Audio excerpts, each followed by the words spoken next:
Good morning everyone. बच्चों, आज हम बीए पाठ तृतीय में प्रतिनिधि राजनीतिक विचारक पेपर के अंतर्गत मिल के विचारों का अध्ययन करेंगे। जैसा कि मैंने पूर्व क्लास में आपको बेंथम और मिल के उपयोगितावादी विचारों से अवगत कराया और मैंने आपको बताया कि उपयोगितावाद का जो शाश्वत और सिद्धांत है वो बेंथम के द्वारा दिया गया, लेकिन उस सिद्धांत में संशोधनात्मक दृष्टिकोण मिल ने प्रतिपादित किया। तो मिल ने बेंथम के उपयोगितावाद में संशोधन किए, जिससे पूर्व में मैंने भली भांति आपको परिचित करा दिया। आज हम मिल के स्वतंत्रता विषयक विचारों का अध्ययन करेंगे। तो बच्चों, पूर्व में भी मैंने आपको बताया कि बेंथम ने व्यक्ति की सुरक्षा की बात करी थी और व्यक्ति की स्वतंत्रता की बात जो है वो बेंथम ने गौण रूप में करी है, लेकिन मिल व्यक्ति की स्वतंत्रता को सर्वोपरि रखता है, क्योंकि मिल का ये मानना है कि प्रत्येक व्यक्ति को अधिकार है कि वो अपने व्यक्तित्व का विकास कर सके और राज्य तभी उपयोगी है जब वो व्यक्ति को वो सुविधाएं दे सके, वो परिस्थितियां दे सके जिसमें कि व्यक्ति अपने व्यक्तित्व का विकास करे। तो बेंथम के जब हम स्वतंत्रता विषयक विचारों को देखते हैं तो उसमें इतना प्रभावी रूप से, विस्तृत रूप से उन्होंने उसका विवेचन नहीं किया है जितना कि मिल ने किया है। मिल के स्वतंत्रता विषयक विचार, मिल ने 1859 में एक निबंध प्रकाशित किया था, वो था ऐसे ऑन लिबर्टी। स्वतंत्रता विषयक विचारों में मिल ने अपने विचारों का प्रतिपादन किया। 19वीं सदी के प्रारंभ में और मध्यकाल में क्या हुआ था बच्चों, जैसा कि आपको पता है कि चर्च और राज्य, इन दोनों का जो शिकंजा था वो व्यक्ति के ऊपर बढ़ गया था। चर्च सत्ता राजसत्ता पर हावी हो गई थी और व्यक्ति इन दोनों संस्थाओं के अधीन आ गया था। उसकी जो व्यक्तिगत स्वतंत्रता है उसका हनन हो गया था। उसकी सोच जो है उसका कोई भी महत्व नहीं रहा था। जो भी कानून थे वो बनाए जाते थे, जो आदेश थे वो दिए जाते थे और व्यक्ति को उसका पालन करना पड़ता था। तो जनता पर, नागरिक जीवन पर चर्च और राज्य का नियंत्रण बढ़ता जा रहा था। ऐसी परिस्थितियों में जब उपयोगितावादी विचारधारा आई तो उसमें मिल ने ये देखा कि व्यक्ति की स्वतंत्रता की रक्षा के लिए उन्होंने अपने विचारों का संपादन किया। उनका ये मानना था कि न केवल व्यवस्थापिका के हस्तक्षेप से बल्कि जो पुरानी परंपराएं हैं उनके हस्तक्षेप से, पुराने रीति रिवाजों से भी व्यक्ति की स्वतंत्रता की रक्षा करनी होगी, क्योंकि व्यक्ति यदि प्रगतिशील प्राणी है, यदि हमें समाज का विकास करना है तो वो व्यक्ति से जुड़ा है और व्यक्ति यदि परंपराओं में पड़ा रहेगा और उन्हीं परंपराओं का अंधानुकरण करेगा तो व्यक्ति का विकास भी संभव नहीं है और समाज का विकास भी संभव नहीं है। तो मिल ने स्पष्ट किया कि व्यक्ति के विकास के साथ ही समाज का विकास जुड़ा है और जब व्यक्ति और समाज का विकास होगा तभी राज्य का विकास संभव है। तो इस तरीके से मिल ने अपने स्वतंत्रता संबंधी विचारों का प्रतिपादन अपना जो निबंध था ऐसे ऑन लिबर्टी उसमें विस्तृत रूप से किया है। मिल के विचारों को दो भागों में मिल ने रखा है।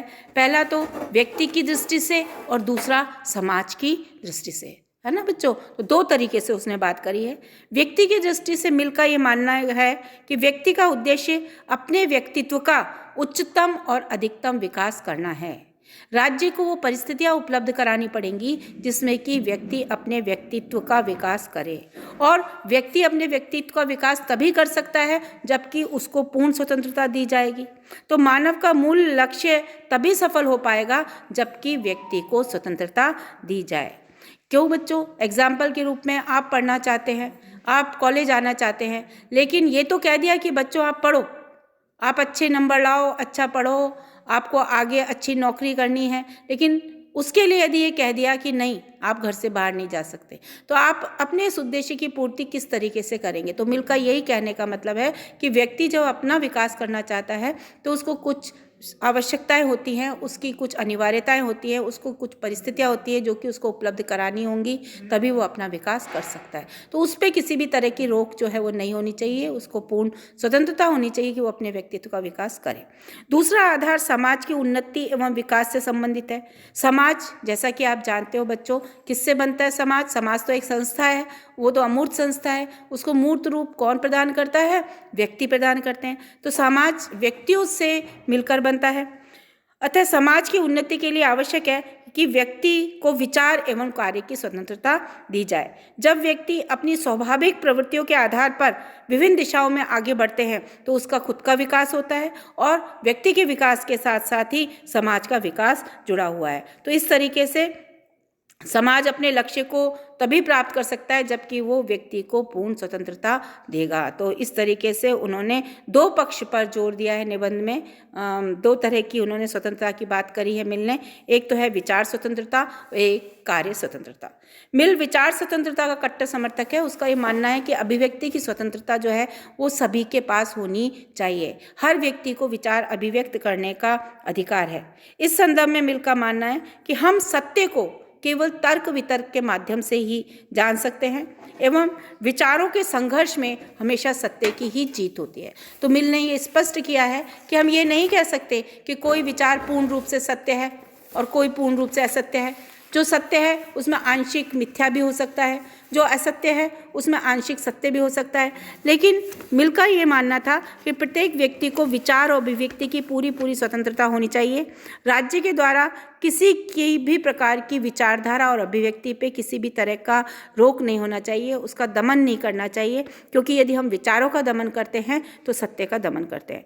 तो मिल का ये कहना है कि जो असत्य विचार है उसको भी आप आने दो। असत्य में कुछ सत्य होगा, जो मिथ्या है उसमें कुछ सही बात होगी, और जो सत्य विचार है उसमें भी कुछ मिथ्या होगा। तो मिल का ये मानना था कि जब हम सत्य की बात करते हैं तो मिथ्या अपने आप ही गौण हो जाएगा, सत्य की जीत होगी और मिथ्या जो है वो हार जाएगा। तो अतः इस तरीके से अभिव्यक्ति का अधिकार उन्होंने सबका बताया।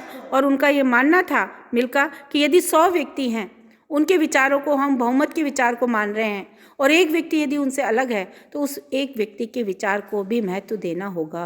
हो सकता है उस समाज के लिए उस समय उस एक व्यक्ति का विचार ज़्यादा उपयोगी हो जाए। तो इस तरीके से व्यक्ति सभी की व्यक्तियों की स्वतंत्रता की बात करता है मिल कि वैचारिक स्वतंत्रता सभी को मिलनी चाहिए। तो मिल ने ये बात हो गई। दूसरा, मिल ने सामान्य व्यक्तियों के साथ साथ सनकी व्यक्तियों के विचारों को भी महत्व दिया है। उसका ये कहना है कि जो व्यक्ति सनकी हैं, मूर्ख हैं, उनको भी स्वतंत्रता का अधिकार है, वो भी अपने विचार व्यक्त कर सकते हैं।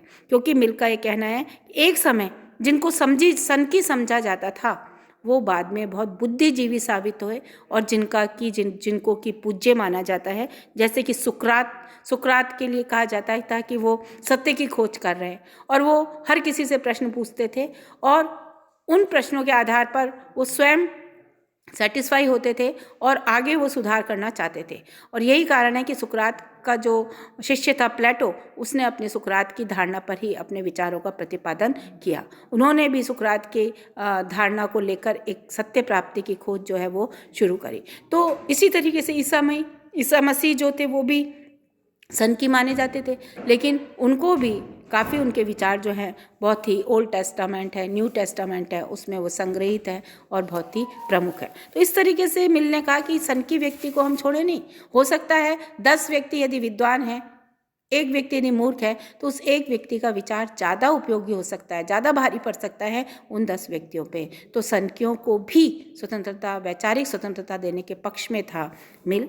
तो इस तरीके से नेक्स्ट हम जब देखते हैं तो वह है मिल व्यक्ति स्वतंत्रता की रक्षा के लिए केवल राज्य के हस्तक्षेप से ही नहीं बल्कि जो असहिष्णु समाज है उससे भी रक्षा करना चाहता था, दूसरी परंपराओं से रक्षा करना चाहता था। उसका मानना था कि ये भी कहीं ना कहीं व्यक्ति की स्वतंत्रता में बाधित होते हैं। मिल का विचार है कि बहुमत सदैव सही नहीं होता, अल्पमत के विचारों को भी महत्व देना चाहिए। तो कई बार ऐसा होता है जैसे लोकतंत्र में बहुमत के आधार पर निर्णय होता है, लेकिन मिल का ये कहना, हालांकि प्रतिनिध्यात्मक लोकतंत्र की बात मिल ने करी है, लेकिन उसका ये मानना था कि अल्पमत के विचारों को भी महत्व देना चाहिए, उनको भी हमें सुनना चाहिए। हो सकता है उनके पास इतने अच्छे सुझाव हो जिससे कि सरकार या राजनीतिक व्यवस्था अच्छी ढंग से अपने कार्यों का संपादन कर सके। तो बच्चों, आज हमने ये मिल के स्वतंत्रता संबंधी विचार में वैचारिक स्वतंत्रता का अध्ययन किया। अब दूसरी जो स्वतंत्रता है, कार्य संबंधी स्वतंत्रता, इसका अध्ययन हम नेक्स्ट क्लास में करेंगे।